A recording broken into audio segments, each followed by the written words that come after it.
the C39 V2 AK-47. Let's check it out.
Century Arms is one of the largest importer of firearms in the world. They have for decades brought in arms from around the world, from many different countries and many different eras, into the U.S. for the shooting public. And I've bought Century Arms firearms for the past 30 years myself. I mean, they have brought in some pretty cool stuff. But one of the things about surplus arms is that it's hit or miss sometimes, and then when federal controls, import restrictions, things like that start to hit, it really disrupts the flow of firearms. And so because of that, Century Arms decided a few years ago to produce their own line of AK-47s. Started out with a C39, which was a great little rifle. Then they came in with the RES-47, which is a stamped receiver, AKM. And now we're going to look at the C39 V2, which this has been out for a couple of years. But one of the new additions is their new side mount for a scope mount. And they're also producing the scope mount. So we're going to be looking at the C39 and their new scope mount and just checking out some of the features and the quality of this rifle. Now let's check to make sure the gun is unloaded, magazine's empty, and the gun is empty. The C39 V2 is 100% made in the U.S. Every part, every screw. That way you don't have to worry about 922R compliance. Everything just works with it. And of course, you know, your Magpul mags are already U.S. made, but there's a lot of different magazines that will work in this rifle. One of the big pluses of the C39 V2 though is the nitride finish. The nitride finish actually impregnates the metal and it changes the molecular structure. So it adds to hardness of the metal itself, which will give you much longer life, less wear. It's very similar to hard chrome as far as the protection, but again, it penetrates the metal. But probably the biggest advantage of the nitride finish is in the barrel, because this coats the barrel as well. Now this is a 16-inch barrel. It's a 1 in 10 twist. It's 4150 chrome moly with the black nitride finish inside. So it's going to actually be better than chrome. It's not going to flake, which chrome will over time. Original C39, you had limited stock choices. With the C39 V2, it's made to accept your standard AKM or your stamped receiver wood stock. So there's a lot of different type stocks. In fact, Magpul Furniture is one of them that goes on here. And they do make models that do come with the Magpul Furniture already installed. But guys, the wood stock on here is very well done. I mean, it is a beautiful wood, has nice grains to it. The palm swell here at the foregrip gives you a little bit of added gripping to the front. And the standard wood stock is typical AK. It does have a metal butt plate and it does have sling swivels. Now it does come with a US made polymer grip. I would probably change this one out. This is one thing that I'm not all that excited about with the rifle. Probably with one of the Magpul or any of the other aftermarket grips. One thing I do want to note is the smoothness of this action. I mean, it is very smooth.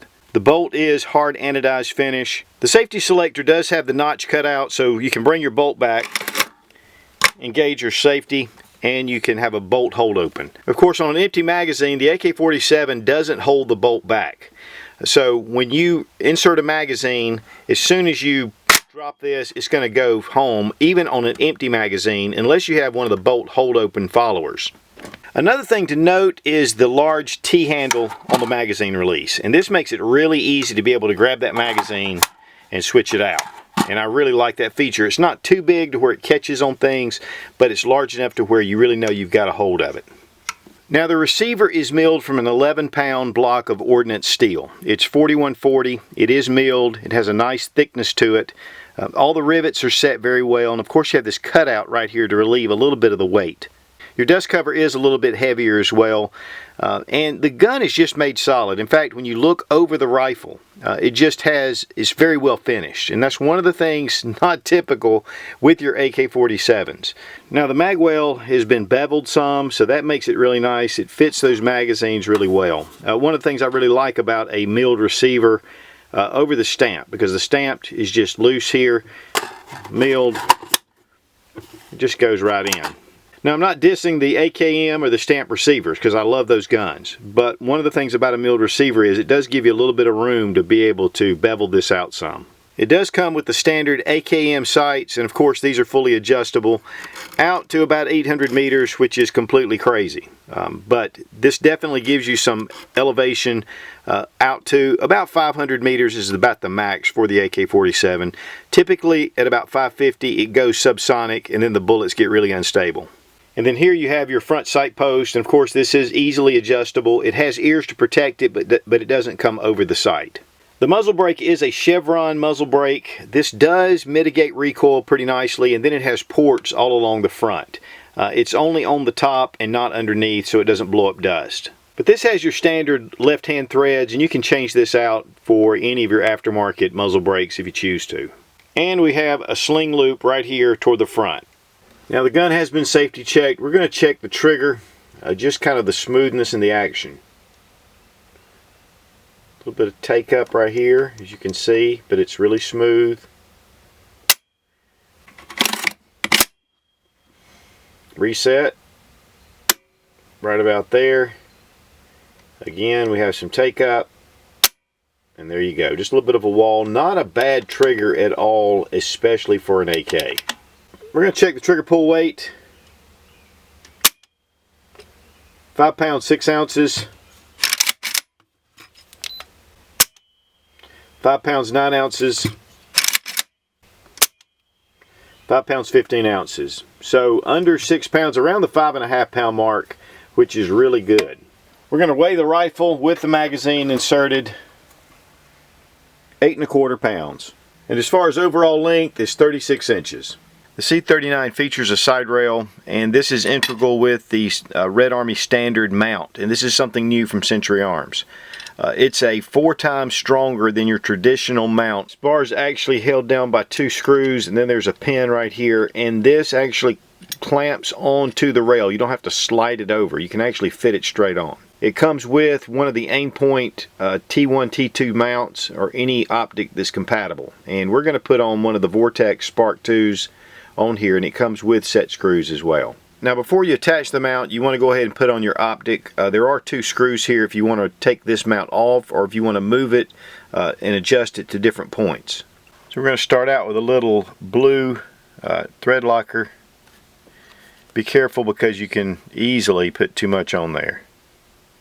And once you put on the thread locker, you really need to let it set for 24 hours before you take it out to the range.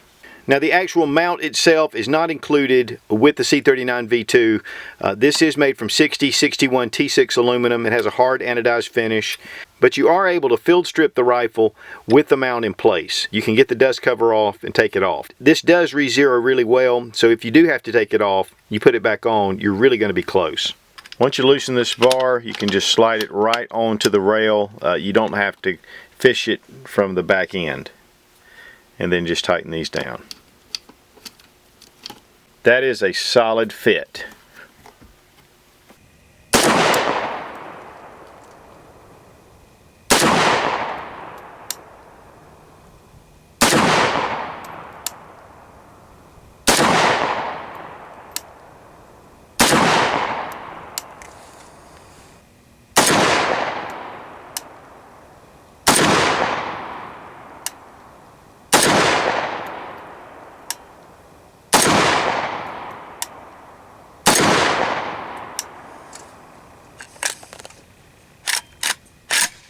Now we were shooting about 50 yards with the Spark 2 red dot sight, and first group right here, shooting a little bit high. I just kept shooting, really tightened it up nicely, pretty much one little flyer, and then here this last group, all 5 rounds in one little hole. That is again at 50 yards. We were using Red Army standard 122 grain, and this is made in Russia. Now we're going to take the mount off, remount it, and just see if our impact shifts. We're going to remove the mount, and then we're going to put it back on to see if it re-zeros.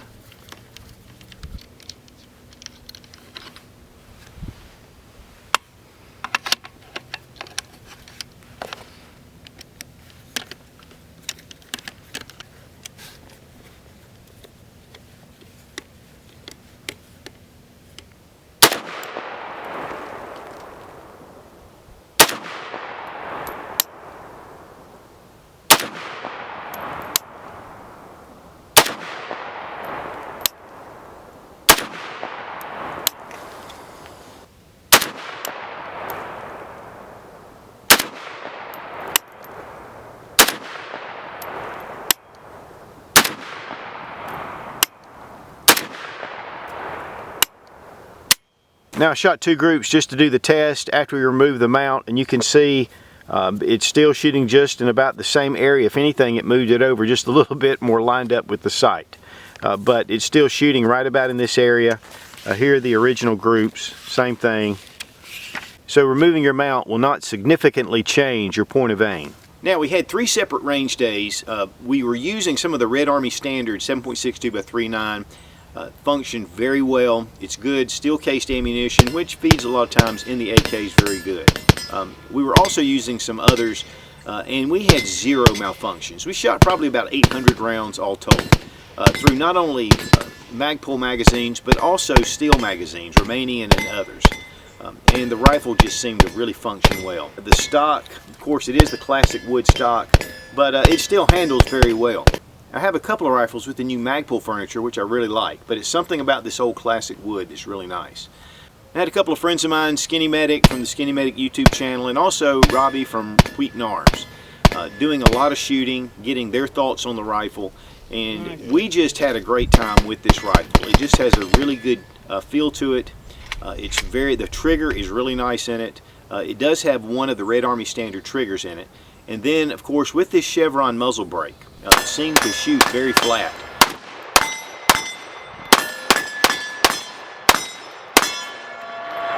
Disassembly is standard of your AK-47. Just push in the guide rod spring and then pull off the dust cover. It is thicker. You can tell that it has a little bit more going on. And then we push forward and bring out our recoil spring and guide rod. Then we're going to bring our bolt back. Now this has not been cleaned since I've shot it. Now one big improvement with the V2 model is the RAK1 trigger group. It's a US made trigger group, and it has a really good trigger in it. I mean, it is a vast improvement over the standard Tapco trigger, and it's just really smooth. Another thing they've done is to replace the shepherd's hook type springs, and now they have a retaining plate in here, which really helps to keep everything together. Especially when you're disassembling. I really like to add retaining plates, and you can see the plate right here. But this really helps with a little bit better reliability with your trigger action. You don't have to worry about pins walking because it retains those pins in place. There are lightning cuts where the piston comes together with your bolt carrier. This just lightens up the bolt somewhat. Your bolt, really well done. You know, I really checked this for wear because there's a lot of stuff going around about these having a lot of excessive wear. I've got 3 different Century Arms AKs, and guys, I'm just telling you, I just haven't had any problems with that. And you know, I even had a guy at NRA to ask me, you know, he said, hey, you know, I bought an RAS-47 on your recommendation, and I'm hearing all this stuff. And you know, I talked to the guys at Century Arms about that specifically. In fact, I talked to an independent sales rep about it, and he said he has had 0 complaints, and he works in 2 different states, Tennessee and Kentucky, and he said he has never received any problems or any issues with any of his rifles. And one of the things, if you're having them, they will take them back. So, you know, and repair them or replace parts or whatever needs to be done. But if there were some problems with some of the early ones, they fixed them because I have not had any problems. I know Tim at Military Arms Channel did a big thing on the C39 after shooting about 2,000 rounds through his, and there was just no excessive wear on the rifle. So I'm getting the same thing here. I mean, here we're seeing a little bit of just shiny spots where it's just typical wear, but I'm not seeing any metal deformation, and that's one thing that I would be concerned about. But they all seem to be holding up well, and you know, I mean, the thing is, guys, is, you know, I see people a lot when I'm out and about, and, you know, when I say something about a rifle, and this is just my experience, it's not necessarily all experiences. You know, there's just some wear right here, but it's mainly just shiny parts. Right here is one area that the AK really does gets a lot of wear in, and it's just a little shiny, but there's no excessive wear.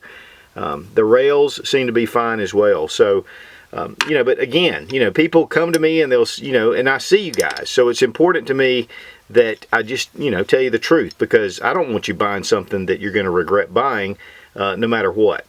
Now we're going to reassemble. Recoil spring and guide rod.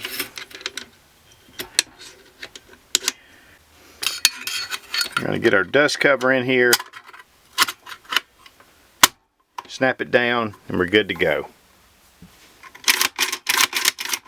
Oh yeah. Smooth like butter. The great thing is right now the AK-47 is really coming into its own with a lot of aftermarket support from a lot of companies. Even scopes that are designed for the 7.62 by 39 and a lot of stocks and handguards, you name it, it's being made. A lot of ammo choices as well. Now as far as prices for the C39 V2, the standard wood stock is running about $750. If you get the Magpul furniture, it's $850. They have California compliant rifles that are around $795. And the standard Army mount is running $119.99. So it gives you kind of an idea of what kind of prices. You do get one 30-round AKP mag that comes with the rifle. And I want to thank Century Arms for sending the C39 V2 for this test and evaluation. It's really nice to be able to try out some of these different AK models to give you guys a lot of feedback if you're looking for a rifle. But one thing I want to advise you on is never take just one review. If you're looking for a firearm, look at different reviews, do your research, and see what people are saying. I may have had a perfect time with this rifle, and there may be someone else out there that's had some different kind of issues. So make sure you do your due diligence and check them out. It's just a smart way, and it's the way I do it. When I'm choosing a firearm for my person, I always look at as many quality reviews that are out there as possible. Now as far as pros and cons, you know, the rifle just functioned. It is made in the USA, which makes it really nice. Different various ammunitions were great. The melanite finish on here is just superb, which it also coats the inside of the barrel, and that black melanite, it just has a good look to it. But again, it does add lubricity. As far as any kind of cons go, you know, we really didn't find anything. No excessive wear. The stock was just really nice. As far as cons go, it's just an AK-47 that just seems to function. Maybe after 5, 6, 7,000 rounds, we might know a little different. But with any rifle, you may have some problems.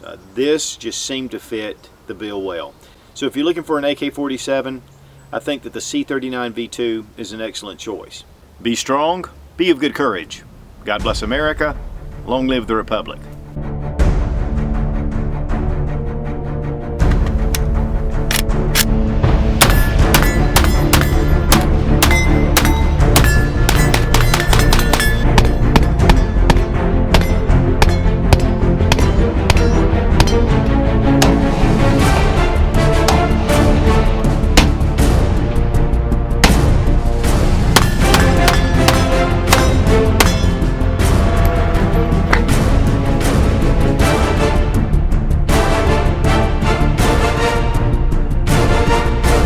One of the things that was about the on the original C39, the wood, now on the C39, now on the original C39, the stocks were.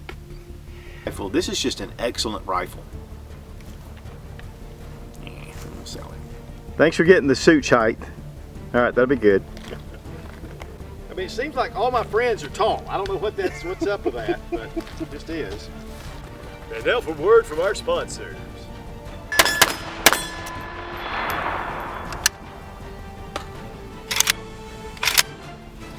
You know, it's funny because you're not really flinching when you hit it. You're just getting ready to fall backwards. So you're kind of bracing yourself more than anything. And when it doesn't do it, it's like, okay.